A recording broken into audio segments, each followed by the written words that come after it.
Hello Aries, it's K-Love's Tarot. Hope you guys are well. So, let's get stuck into your end of May. These are for Aries, Sun, Moon, Rising, and these are love reads. Love.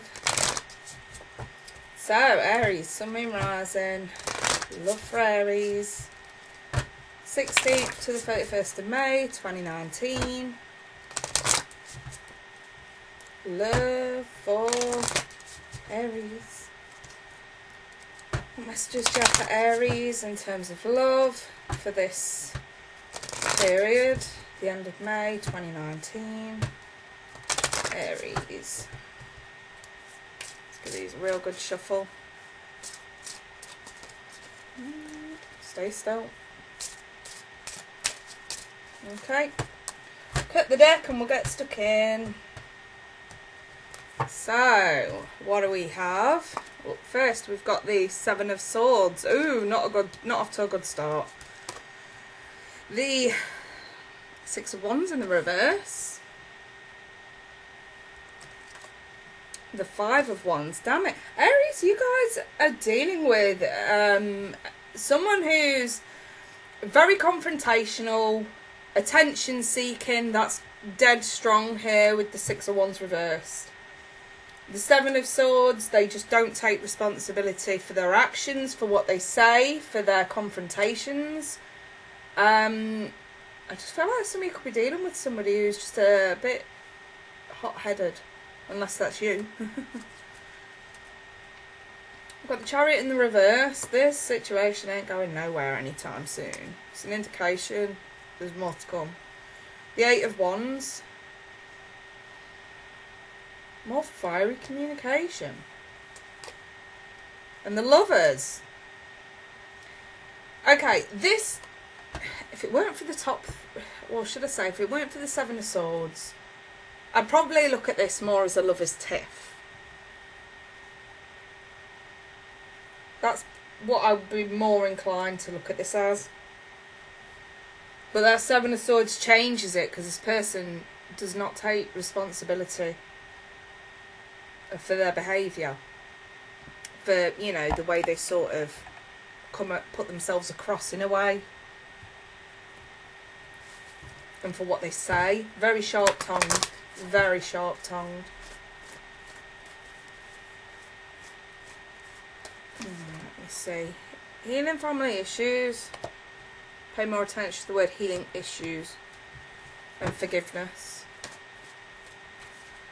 And calling in your soulmate.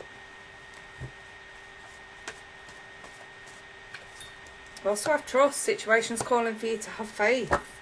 So yeah, it's like I said, sometimes with the Seven of Swords, depending on surrounding cards, it can look like someone's up to no good. But I do think you can trust this person in that way. I just feel like that card's really showing up because this person can say some awful things. Can come across very confrontational at times.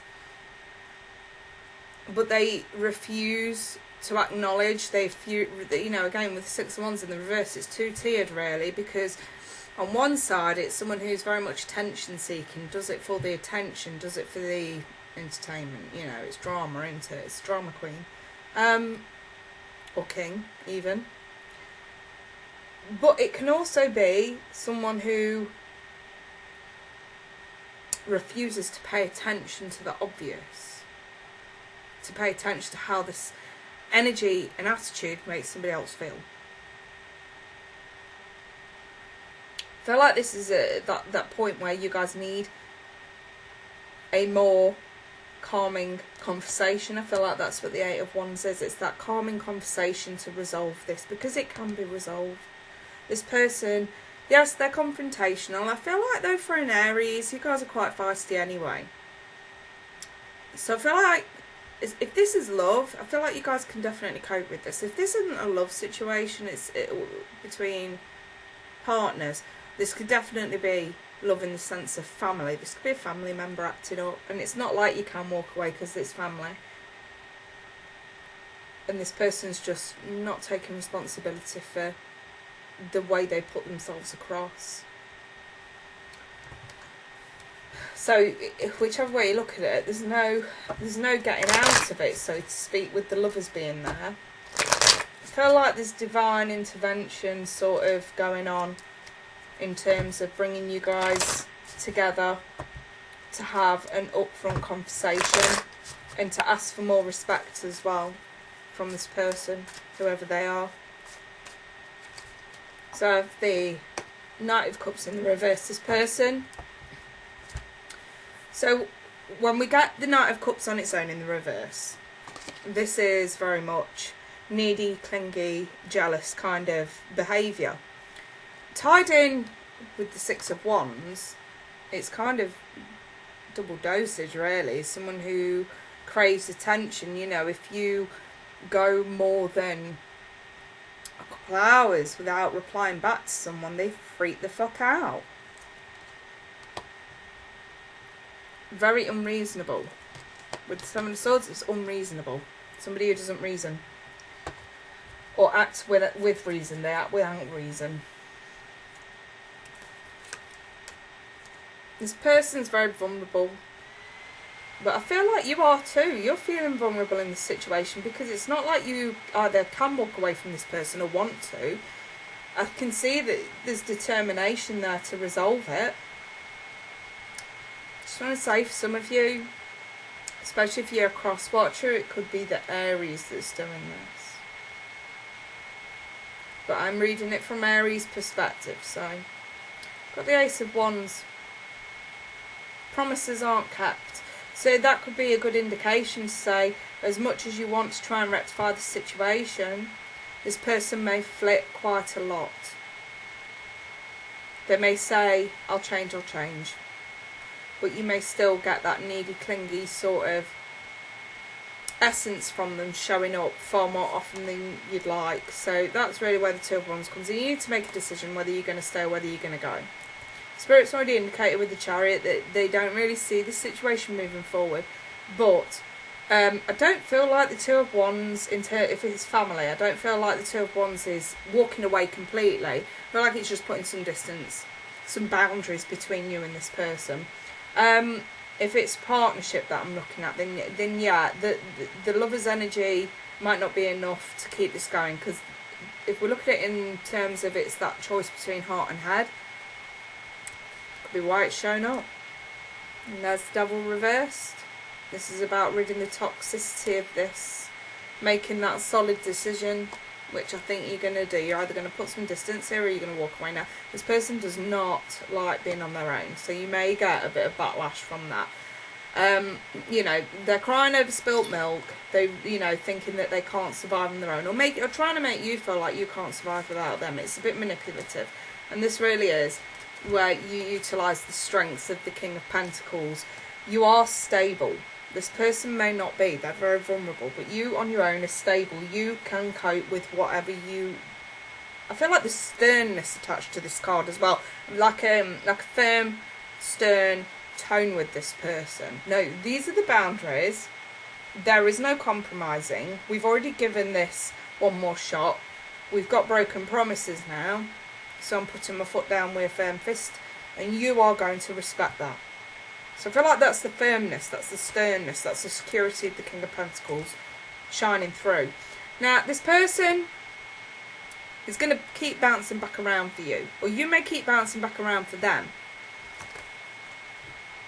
But you guys, there's still a lot of loving feelings between you two. I just feel like someone is very insecure for a reason. So when we sort of dig deeper, and the Eight of Wands is there again, this time in the reverse. So you may not actually want to talk to this person by the time that they keep bouncing back around. I've got the Knight of Wands, so there's going to be a lot of inconsistency going on. But this person's very hopeful that this can be rectified, and I kind of feel, yeah, avoiding disasters. I feel like